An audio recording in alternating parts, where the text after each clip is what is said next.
Yo, yo, yo, world. It's your boy, JojoJovon, and you are tapped into the socially charged, debatable, and dope privilege show coming to you live every Monday at 8 a.m. on the House Hill Entertainment Networks. Download the House Hill Entertainment app for free on iOS or Google Play devices. Yo, this is episode 37, and as always, I have two of the illest co-hosts in the game, talking about Cecily Jamelia. Hey. Talking about Isaac Hayes. Hey, what up? Y'all already know. And we are the Privilege Show. Happy to be here. How y'all doing? Everybody's good? Everyone's great. Everybody, yeah, I think everybody is great after. We all good. Yeah, we all good, especially after the royal inauguration. Would you guys call it a royal inauguration we had? It looked like it. It felt regal. It felt that way. Definitely regal. Now, I'll say one picture that made me know it was regal was the Obamas. Mm-hmm. That purple, I don't know. Do you know if that was a set thing for them to wear? Everyone wear purple? Is that? I know there was a statement made with that, but Michelle Obama, she had the right shade of purple. That was the right shade. I thought it was more of a magenta. Magenta. Okay, that works too. The magenta. I've always loved those off colors that people rarely say. Magenta. Right. Yeah. Whatever it was. Or a maroon. A maroon. Sure. Or mahogany. What'd you say, Isaac? I said whether it was planned or not, they definitely look great. You know what I mean? Yeah. Yes. Wow. Stand out of the night for sure. They shut that thing down. In case you guys don't know, in case you've been hiding under a rock somewhere, we are talking about Joe Biden and Kamala Harris being sworn in as the 46th president and vice president of the United States. It's a pretty big deal for all. Well, we're hoping so. It's a pretty big deal, yeah. I would say it's a big deal. It's a big deal. Yo, let me ask y'all this, throw a quick question at you guys. Do you agree that over the last, I guess maybe since Obama was in office and then Trump came in, that politics and the fight for racism has become kind of meshed into one? Do y'all feel like people, black people are just out voting for Democrats because they feel like it's a right to freedom, but they don't really understand the politics behind it? Y'all feel like that's been meshed together? This is a loaded question. It is, but it's short. It's short, but it's loaded, right? Do y'all think that it's been kind of, I personally feel, I'll give my opinion. I personally think that since Trump and since, Obama, all the racism things have been going on more currently, talking about with the police killings and brutality, I feel like the American flag more than ever has been seen as a symbol of racism more than ever. And I think, I guess that's more so the question, I will say this. Yeah. Okay, yeah. I will say this. I feel like as a human being, I feel like I have a lot of options, and I operate my first mind as Cecily, a woman, Black, and I am surprised that it comes down to so few choices. I feel like we have fewer choices with our vote because it does surround economics or race. Whereas I feel like if we had the freedoms of other Americans, like white Americans, we could delve off into the other nuances. Like, I'm going to vote for the guy that helps the stock market because that's where my interest lies. Whereas African Americans are kind of forced to sit there and think, what's the best choice where we can benefit overall? And that seems to be like where we have the most basic rights are being affected. You know what I mean? Like, I feel like we have to decide, like, who's the guy that's going to look out for us if we're in a bad situation or else. Whereas if I was a white man, I would go with the person that would make me the wealthiest. Wow. Yeah, that's a good. That's actually good. So how do we have power in this world where we can decide what we want to do? You know what I mean? Like with your question, are we, I don't think we're limiting ourselves. I think we're limited. And I think that we're kind of forced in these boxes that we operate in. Wow. That's pretty deep. That's too much? No, that's not too much. You know what's funny? Seth be like, wait a minute, did y'all okay after I gave what y'all like that was right on point. You know what I mean? You got me thinking about what you said. Like, you know what? I'm going with what she said. I'm going to piggyback what Seth just said and pretend like it's what I said. Because man, that was deep. That was serious right there. But I think I think the rest of the world looks at it that way. I think it's a great question to ask, Jovan, because I feel like this is what my white friends are probably thinking. Well, hell, why do y'all make it so hard on yourselves? Why do you make it about race? Like, why is it always so intense? And it's like, this is the box that we're able to operate in. And this is why we get so excited when we see brown and black faces in politics, because it feels like we're just moving a little bit forward where we can have those, they have the option to say, I want to go with this guy because this guy wears blue suits and I like blue suits. Wow. I mean, because we are so far behind. That's what it is. You know what I mean? It hasn't been fair since America was born. So, of course, we are. It looks as though it's racist, but really we're just trying to be comfortable and see something that, you know what I mean, that we're not used to, that's our complexion. And that's wow, Cecily, that was incredible. And that's I agree. I agree. Very well put. And I didn't have a right or wrong answer going into it, asking the question. I just felt that on my heart, because it's like, what are we really voting for? What are we fighting for? I mean, I know what I am doing this for and what I'm voting for, and those things. But it's like, I feel like there's a big number of people who are just voting just to be voting to, in face of racism. And think about what we are. Is not necessarily going to fix racism just because you voted for it. But we're oppressed. We're oppressed people. That's what it is. Right. So we have to fight in that way. We have to. And I understand why people go off and they join the Republican Party. I understand why people are like, why does it have to be about race? They're exerting their freedoms. It sucks to not feel as free as the next person. When you have when you feel like you're smarter, better than, have just the same amount of opportunity. So I actually feel bad for Black folks that go that route, because they're trying to assert their freedoms. I want the freedom to vote for whoever the fuck I want to too. I want to be ignorant just like you too. But it doesn't benefit all of us. And that's what it comes down to. Something that's built into us, I think, culturally, is what is good for the group. What will move the race forward. And there are a lot of people that are on some like, I'm not about y'all, I'm about me. I'm about the money. I'm about whatever. And I don't necessarily see that as being bad, unless you turn around and you say, hey, this racism is self-imposed. You can have whatever you want to. That's not true. A lot of people are where they are because of the opportunities that were afforded to them. Now that's true. Somebody get this. Go ahead. Somebody get this woman a crowd. A stage, a podium, and a microphone.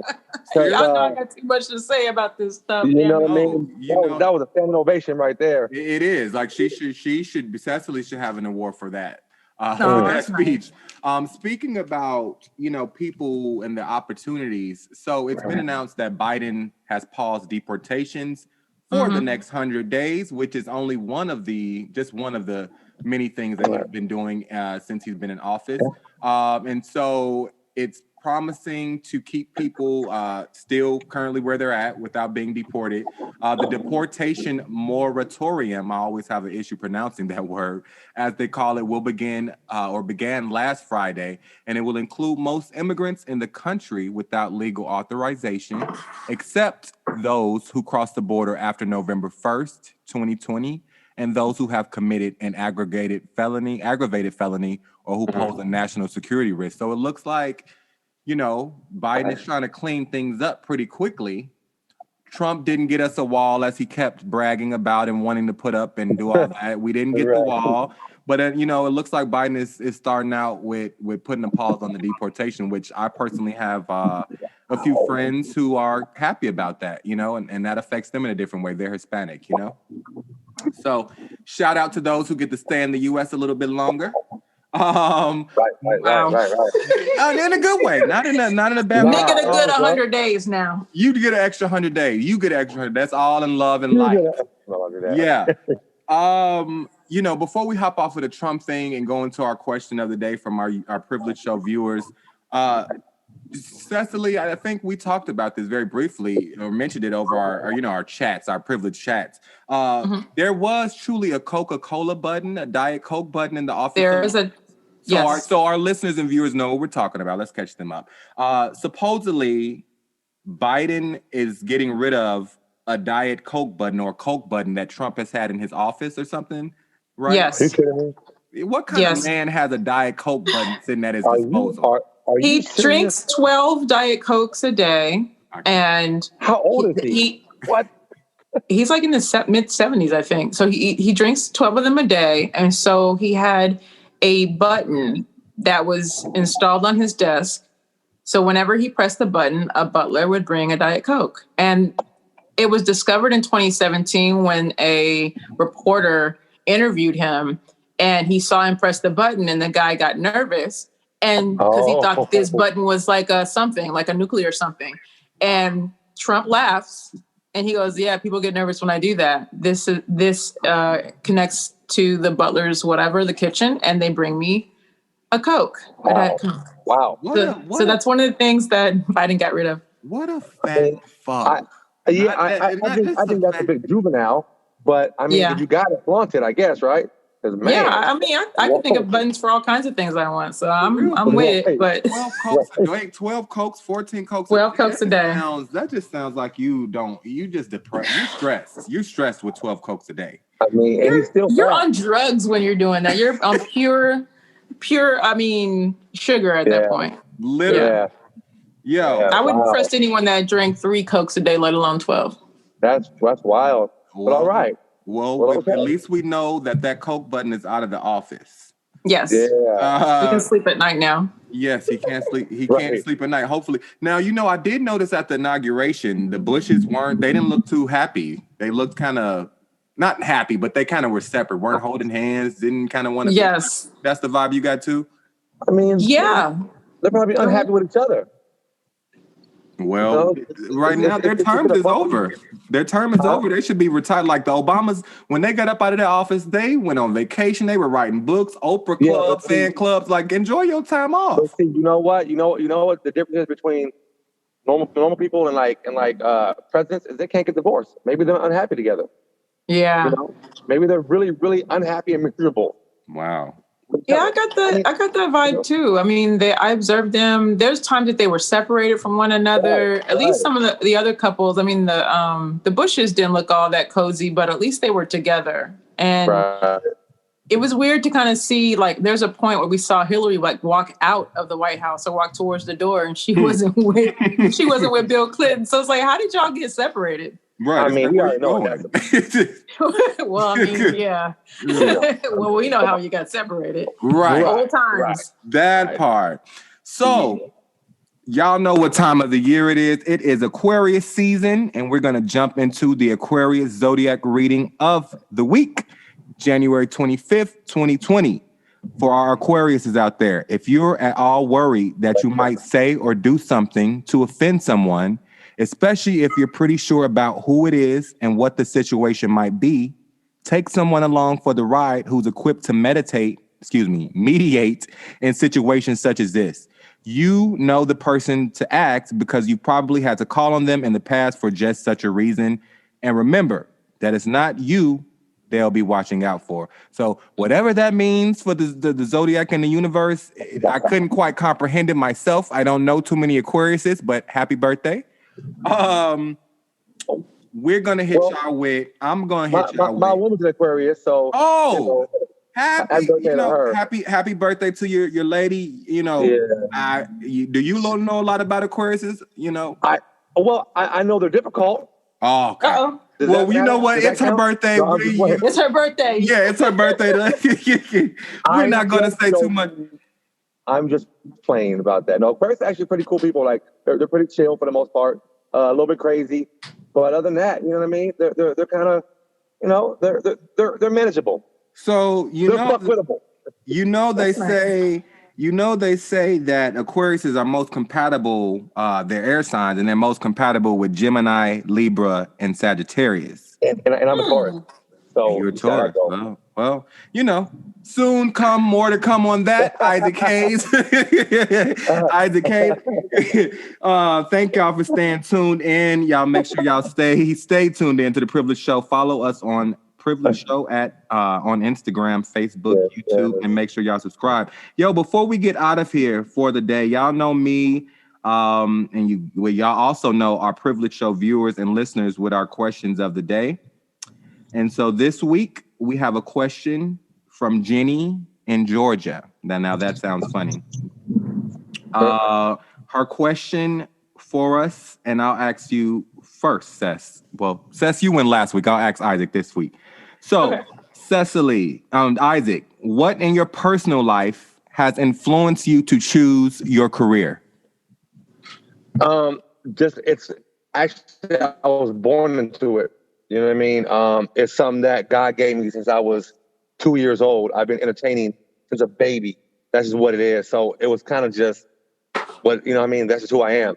So that's why my career is making people laugh, entertaining people, and just being happy. That's it. And talk to God about it. I hear that. I appreciate that. Now, you know, it's many. I can go longer and dive into longer, you know, more about that question because, you know, you do so many things. You're a talented actor, comedian, writer, director, all that great stuff. And so we're going to dive into our more of a Dreamers episode soon with that, Isaac. And thanks for your input on that. I wanted to answer myself. Cecily, for you, what's your go-to karaoke song? What do you have to sing? My go-to karaoke song is That Girl Is Poison. Oh, good one. By BBD. Yes, it is. Yes, it is. It gets the party going. I can't sing, but I can carry a tune, so I can do all the parts. I can rap. And if it's a little dry, I know if I break down the movements, which you guys can't see, but boy, if you could, you'd be so excited right now. And you get the whole crowd, black, white, everybody, people who don't speak English. It's a party. It's a party stopper. Okay. Starter and stopper. Yeah. I'm sorry. Did you say that you can rap? Yeah, I can rap. Okay, we'll have to hear that someday. Ooh, that's about to kick a 1-2-1-2 on y'all. You know what we'll do that? That's gonna be the Dreamers episode. Oh, that's so really. That's gonna be the I love that, yo. Get the bars up, Seth. Okay, since you like to dabble in a little rap sets, I got to hit you with another question. MC Light or Yo-Yo? Oh, come on. I'm gonna say Yo-Yo because I'm from the West Coast. You can't play with my Yo-Yo. Yeah. Don't try to play me out. Yeah, don't try to play me out. Yo, thank y'all for tuning in to the Socially Charged, Debatable, and Dope Privilege Show. Cecily, thank you. As beautiful as always. It's always my pleasure, always our pleasure hitting y'all with our Privilege Show madness. Isaac Hayes, enjoy your day, enjoy y'all week, and make sure y'all stay safe. Yo, y'all stay tuned in for next episode. We're gonna hit y'all with our other very special guest of the year. We're not saying who it is. Y'all just got to tune in. Next week on episode 38. Thanks again. In the meantime, download the House Hill Entertainment app for iOS, Google Play devices. Search House Hill Entertainment in your iOS and app stores today. HouseHillEntertainment.com. Y'all stay safe and stay up. Love you guys. Love y'all. Love you. Bye. Peace. Thank you. Thank you.